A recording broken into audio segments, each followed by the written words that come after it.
Welcome to the class of UGC NET Paper 2 Subject Commerce. Unit 2 is going on and the next topic of Unit 2 is Cost Account Auditing. Cost auditing क्या होता है?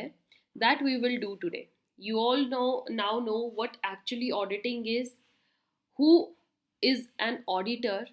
Auditor is the person who performed this auditing, right? Now we will see what are the various types, and the first one that we discussed today, cost auditing, right? So let's start. Cost auditing क्या होता है? It ascertain the accuracy of cost accounting. Auditing हम क्या करते हैं? Examination ही होता है ना स्टूडेंट्स. ऑडिटिंग का मीनिंग अच्छे से किया हो तो पता हो, examination of financial statements, that is the meaning of just auditing. And when we mix it with cost auditing क्या होती है? इसमें भी वही एग्जामिनेशन ही किया जाता है, एक्यूरेसी ही देखी जाती है, बट जस्ट किस चीज़ की कि कॉस्ट अकाउंटिंग रिकॉर्ड्स को क्या हमने अच्छे से प्रिपेयर किया है. Here the concept is minimized. Cost auditing is part of auditing in which we check cost accounting records. Okay, and these records are checked. Why? क्यों accuracy हम ascertain करते हैं, क्यों इस accuracy के बारे में हम जानना चाहते हैं? To ensure that they are in with the conformity. किसके साथ conform हो? Cost accounting principles जो हमारे दिए गए हैं, cost accounting principles, cost accounting plans, procedures and objectives. तो जो भी प्रिंसिपल, प्लान्स, प्रोसीजर, ऑब्जेक्टिव्स हैं कॉस्ट अकाउंटिंग के, वो कॉस्ट ऑडिटिंग में चेक किए जाते हैं, उनको हम असर्टेन या एग्जामिन करते हैं. Okay, so if anyone ask from you what is cost auditing, तो आप अच्छे से बताएंगे. In it what it is, first of all there is verification. आप सबसे पहले वेरीफाई करते हैं, वेरीफाई करके चलते हो, चेक करके चलते हो, क्रॉस चेक, क्रॉस एग्जामिन किया जाता है of cost accounting records, cost accounting records को. एंड सेकेंडली एग्जामिनेशन किया जाता है of these records with what?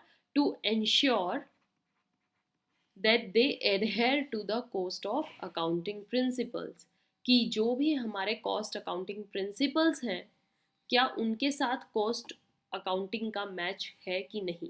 यही मेन टास्क ऑडिटिंग की होती है. Now these objectives of cost auditing, cost auditing के अगर हम ऑब्जेक्टिव्स देखें स्टूडेंट तो क्या होंगे? अब अगर आपका एग्जाम में क्वेश्चन आएगा, एमसीक्यू टाइप क्वेश्चन आया, तो आपको हमेशा ध्यान में रखना है कि मैम ने किस लाइन में क्या वर्ड लिखवाया था. आपको मैंने ये नोट्स इसलिए प्रिपेयर करवा रही हूँ, साथ में कलर्ड्स नोट इसलिए होते हैं ताकि स्टूडेंट्स आपके माइंड में वो चीज़ फिट बैठ जाए कि इस टॉपिक में मैम ने ये समझाया था, हमें ये वर्ड यहाँ था, पर्टिकुलरली इन्हीं वर्ड से ही आपके एमसीक्यू आएंगे. Make it sure, you will not get confuse. अगर आपने ये नोट्स अच्छे से रीड कर लिए, अच्छे से अगर लर्न कर लिए, जो मैं आपको हाईलाइटेड पॉइंट्स बताती हूँ, अगर उनको आपने अच्छे से रीड कर लिया, that will give you a perfect score. Okay, and you will surely crack JRF in this UGC NET.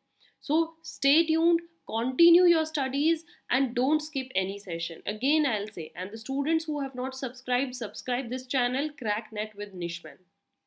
So the objectives of cost accounting, back to the studies. The first is prospective objective. Prospective objective हमें क्या बताता है? Under this cost audit aims to identify the, क्या aim लेकर चलती है? Identify the undue wastage, जो भी वेस्टेज या लॉसेज हुए हैं, एंड एंश्योर दैट कि कॉस्टिंग सिस्टम जो हम यूज कर रहे हैं determines the correct and realistic cost of production. तो ये एम होता है प्रोस्पेक्टिव ऑब्जेक्टिव का. Prospective means you prospect something. Okay, you think for the future, और फ्यूचर के टाइम को देखने के लिए आपको सबसे पहले किस चीज़ की आइडेंटिफिकेशन, किस चीज़ का पता होना ज़रूरी है बहुत ज़्यादा. That is identification, identity of undue wastage कितनी हो रही है, एक फर्म में लॉस कितना हो रहा है. And next you have to ensure that कि जो कॉस्टिंग सिस्टम है उसको डिटरमाइन करने के लिए करेक्ट एंड रियलिस्टिक कॉस्ट का यूज़ किया गया हो. कॉस्ट ऑडिटिंग तभी होगी जब आपने real and correct cost of production को मेंशन किया हो. Right. Now the next is constructive objective. Prospective objective तो आप सबको पता लग गया. अब हम देखते हैं कंस्ट्रक्टिव ऑब्जेक्टिव. कंस्ट्रक्टिव ऑब्जेक्टिव क्या होता है? Cost audit provides useful information. Cost audit में कंस्ट्रक्टिव ऑब्जेक्टिव क्या कहता है कि यहाँ से हमें एक यूजफुल इंफॉर्मेशन मिलती है. Of what? Of management, regarding regulation, protection, economical methods of operation,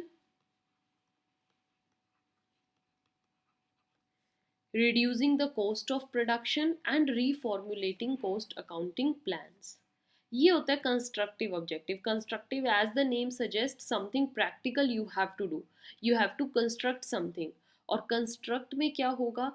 यहाँ पर आपको ऑडिटिंग से वो सारी इंफॉर्मेशन मिल जाएगी जो कि आपकी मैनेजमेंट के रिगार्डिंग होगी.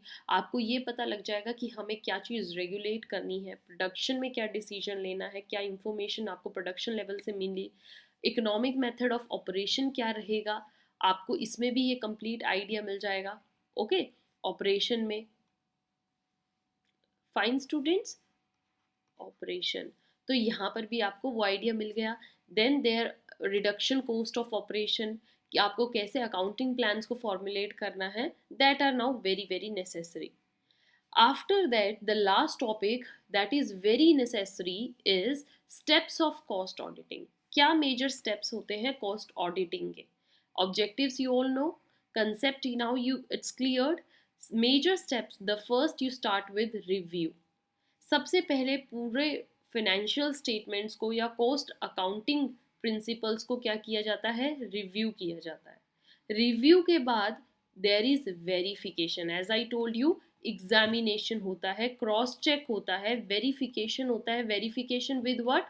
With cost accounting principles. जो भी आपके प्रिंसिपल्स लेड डाउन है उनके साथ आप क्या करते हो? वेरीफाई करते हो उस प्रॉपर फिनेंशियल स्टेटमेंट्स को. देन वट एवर आपका जो भी रिपोर्ट रेडी होगी या आपके जो भी डिस्क्लेमर है, आपको उसको